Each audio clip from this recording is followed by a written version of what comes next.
How's everybody doing today? Welcome to the State of the Church. I'm kicking off the videos, and everybody has done their own, just like we normally do for this quarter. And this is our opportunity for us to learn about what's going on in the different areas: finance, youth, our ministry to families, our ministry to individuals, and human care area, as well as music and all the different pieces of the puzzle. And so I'm going to start this off by just talking a little bit about what's laying in front of me. So these are my medicines. And at one time, I was on all of these. I had a medicine for blood pressure and cholesterol. I had a medicine for diabetes. I had another medicine, a low dose aspirin for my heart. I had vitamins to replace some of the things that got robbed out of my body that were things that were prescribed for me, blood pressure, all those different medications. Once I ended up having some pancreas issues, all these went aside. I'm left with these, which is basically all of those, except this one, are vitamins. The one is still a high blood pressure medicine. So that's really all that I'm on that is a prescription medicine. I bring this up, I lay this out before you for a reason, for us to understand that doctors prescribe things to us to help us, different medicines with different things in our life, but there's not one medicine that cures all of our aches, pains, things that go wrong in our body. As I said, there's hypertension, there's diabetes, there's problems with cholesterol. Those are all different medications. As I walk through some things in the coming weeks, and on the 4th and on the 11th, we'll be launching finally, the strategy as well as our vision. You're going to hear bits and pieces of a lot of things. In some ways, it's like these medicines. There's not one medicine, one magic bullet to fix everything that's going on in our church, not just our local church here, but in a church around the United States. It's a lot of different things that are happening, and so there's a lot of different ways to handle those opportunities that God gives us. I don't want to say that they're necessarily bad things, or sometimes can be challenges, but they are also providing us with opportunities to reach different people and new people. And so God continues to work in and around the world and in our lives as well. And I always emphasize that. You probably get tired of me bringing that up, but I think it's important for us to remember. And so on the 4th and the 11th of February, we'll be launching, as I said, the strategies and then vision, where we're going to try to help you take your next step in and find your shape and your place in God's kingdom. Part of that will be on the 11th, we're actually going to have our ministry partners. All of them will be here in one shot. And so I hope that you'll take the time as you are watching this to make sure that you come on the 4th and on the 11th, okay? 2 Sundays in a row. Just asking to make sure, maybe you're a normal every Sunday attender. Maybe you're not. But if you don't get to come, at least go back and watch it online so you know what's unfolding and what's coming, what God, we believe, is leading us to.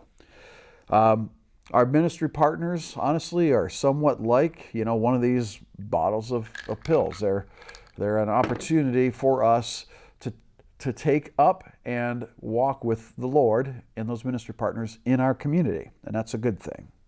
Another piece of our puzzle, so to speak, or another one of the pills that it might take is we've looked at our DCs. We've had 2 DCs come into an interview process with us. As they came in for that interview process, we haven't made a decision. We're still praying it through. And we'll have something more for you on that soon. But at this time, we're praying about those 2 DCs. That's one part of the process. They're not going to fix everything. They're going to come in, and their specific job that we're looking at hiring them for is for middle school and high school youth, and all the things that kind of surround that. It's for group as well as forming better relationships individually with the kids. Well, where does that put Mr. Nick? our current DCE, he's going to be moving more into the area of family. And he's going to be looking at our milestones that we've had. You're familiar probably with those milestones: third grade Bibles, right? High school graduation, baptisms, teaching of the Lord's Supper for that process of a child's faith moving into the point where they are then going to reach into confirmation. And Nick's going to still teach confirmation. But he's taking on some new things too, and looking at ways that not just train up a child to be prepared for the Lord's Supper, but what does it mean to us as adults? We have been maybe through confirmation years and years ago, or we don't even remember our baptism. What about the faith stepping stones and teaching that to our congregation? Nick will be looking at some of those things. So he's going to expand those faith milestones into a larger developed curriculum, so to speak. He's going to help drive our ministry partners, one of these pieces, forward to help us learn how and what they need prayer for, or how we can serve in them, or how we can even give to them and what their needs are. Money's always welcome, but sometimes they collect things as well. What would those things that need collecting that would help them out, be it paper towels or toothpaste, toothbrushes, whatever it might be, what might be helpful for them? And of course, in our college age kids, this is all part of family ministry. And on top of that, Christian education from kindergarten up to fourth grade, small group development, and equipping those small groups. We need to grow some more small groups in our congregation. We've got a few. We've had some new ones start. They fill up really fast because you only have basically 8 to 12 people in a small group so that everybody can be a part of it and have an input and an opportunity to share. What would and how would we develop more? How about the opportunity to relaunch our foreign missions? And I know Nick talked a little bit about that in his video of a foreign mission trip, but also a high school mission trip as well. And then he's still going to continue working with the National Youth Gathering, teaching confirmation, VBS, and coordinating the whole youth ministry as a total, as part of the larger picture that St. Paul does. So all these spots are needed. And once I have a better handle on my own health and what's happening with me, it's time for me to jump back in. It's time for me to reignite adult Bible study and offer a class on Sunday morning. I know many of you have missed that. I haven't been able to do it for a while as I acclimated into being a senior pastor, and then just life gets busy and I have not been able to teach, and I missed the opportunity to teach. But also maybe some small groups out of my own home. Michelle and I will be starting as we're now empty nesters. But what about you? God's calling you too. That's part of our vision. Helping you understand that you are a vital piece of God's masterpiece. His, we might call it a puzzle. Because we see the frame and we know where Jesus is and we know how he's working in our lives. But what's our shape? What's our piece? How do we fit into that? We want to help you discover that. And you're going to be hearing more about that when we roll out on the 4th and on the 11th. And we've got some things that we are really trying to commit to, and we're asking you to step up and to commit to as well. Because you all have gifts and talents and abilities and passions about different things, but you're all part of God's kingdom. And so I just wanted to, encourage you to remember, as Peter writes about the church, that we are part of the priesthood of all believers in Christ. So we're all called to a purpose. And so I pray that you'll journey and take these new steps as St. Paul begins to do some things very differently going forward. Because as I said at the start, our culture's changed.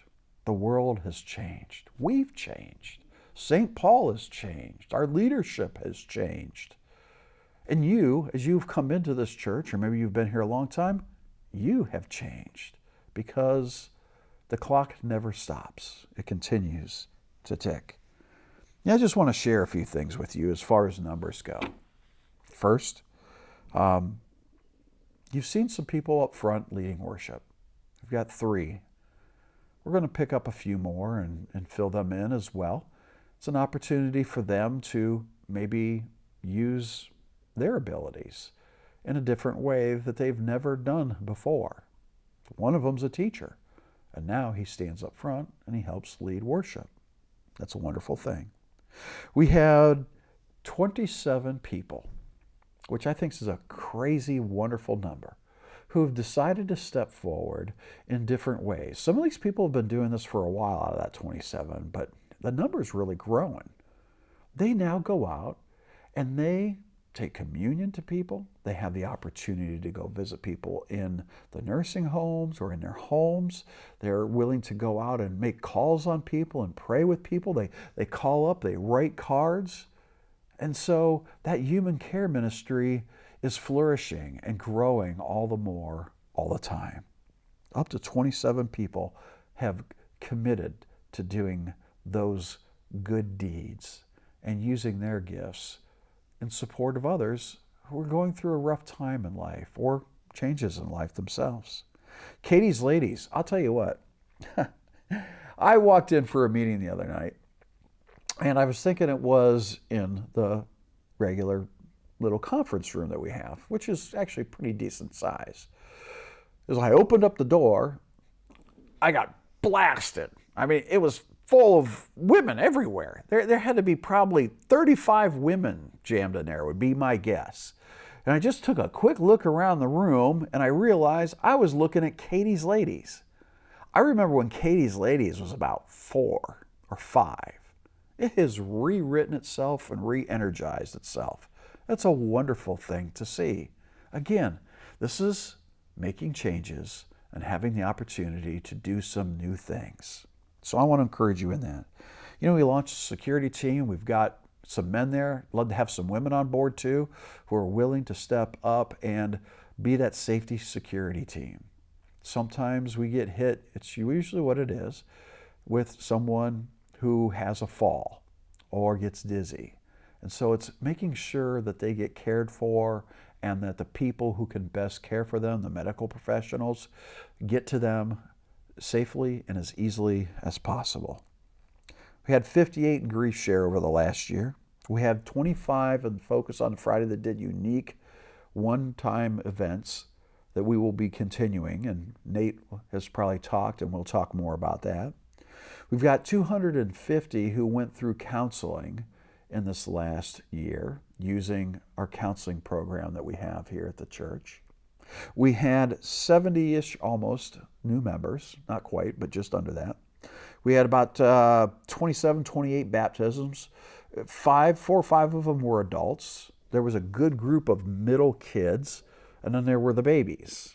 Again, showing just how God is working. And we even did 30 funerals. If you think there's 52 weeks in a year, you think we did 30 funerals, that's a lot of funerals. But we stepped into families' lives and we tried to walk with them through one of the most difficult things a family can go through, the loss of a loved one. And so those are all things that have happened in the last year that I wanted to review since we're now in January. You know, the average pastor across the United States, the average age of the pastor now across the United States, not Missouri Synod, this is Baptist, Methodist, Presbyterian, red, white, and blue, polka dotted purple, whatever it might be, whatever denomination or church background they come from, is now 60 years old. I'm 58. Think about that a minute. The average age of a pastor in the United States is 60 years old. Look, folks, I feel blessed to serve God in the way that I get to. But we need to be encouraging our young people to step up and find ways to serve. And I'm encouraging you to step up and find ways to serve. Because it's not just a habit that we learn, it's a lifestyle. It's what being a disciple of Jesus is, a follower of Jesus. And so that will come across naturally when we have that opportunity. Like those 3 people that we've got up front leading worship. We also have, I'm not saying it's any of those folks, but we also have 3 who are interested in the congregation and going through the SMP program. That might sound familiar to you. That's the program that Ken is going through to study to become a pastor. Online, distance learning, and it's, as I said, SMP is a specific ministry pastor. We have 3 other people who are interested in looking at that. I'm not saying that maybe they're needed here at St. Paul. They could be, but they are needed in God's larger kingdom work. What would it look like if we partnered with the district who has come to us and actually said, if you have some gentlemen who are interested in the SMP program, we need to start having a conversation about where we can use them in and around the ministry. And that's a good conversation to have. We have a high school student who's looking to going to one of our Concordia universities with the idea of taking the pre-seminary classes to set him up to go into seminary when he completes his 4-year degree. We have a graduating college student, Andrew Cheney, who's going to graduate here in the spring. He's made his application to go off to seminary in the fall, and we want to support him in that. It's a wonderful thing that we see God doing, working in the hearts of people, of our kids. We've got 3 other kids that are already off doing other studies at our Concordia universities. What would it look like if, again, you would consider encouraging your grandson, your granddaughter, your son, your daughter, your friends, parents, to have that opportunity where they speak to their kids about going to one of the Concordias, where they actually tie into jobs that are in the church, or maybe not necessarily, but they live out their life in a Christian way, a faith way that ties directly into maybe nursing or accounting or one of the sciences or being a teacher or a DCE or one of many other jobs that we sometimes send our kids off to public schools, public colleges, but instead of that, send them to one of our schools. So, I made that mention about our pastors. The body of pastors in the United States, the average age is 60 now. That means there's a lot older that are still working. Also, the newest numbers say that 54% of the churches post-COVID, as of 2023, are in decline. 54%. There are, on the good side of that, I should say, 32% are seeing an increase. Might be slight, it might be considerable, but they see an increase. So we're left with a middle ground there of about roughly 11 or 12% that are saying they're just kind of stagnant. What does that tell us? What it tells us is really there's no middle ground. We're either, St. Paul, we're going to be a declining church, or we're going to be a thriving, growing church. That's what's before us. And so, with our mission, with our visions, with our values and our strategies, we want to have the best opportunity to continue to be an influence in our community. Understanding that we have been given peace in Jesus. that we've had the opportunity to not just experience the peace that comes in a relationship with Jesus, but also finding purpose in this world. Because it's not just about making money. It's just not about releasing your kids once you've had the opportunity to raise them, raising them up and letting them go out in the world. Because what comes next after that? We have to have a bigger purpose. And it's helping us find our purpose. But it's also others, other people in our community. And understanding them and showing them love and having the opportunity to build community.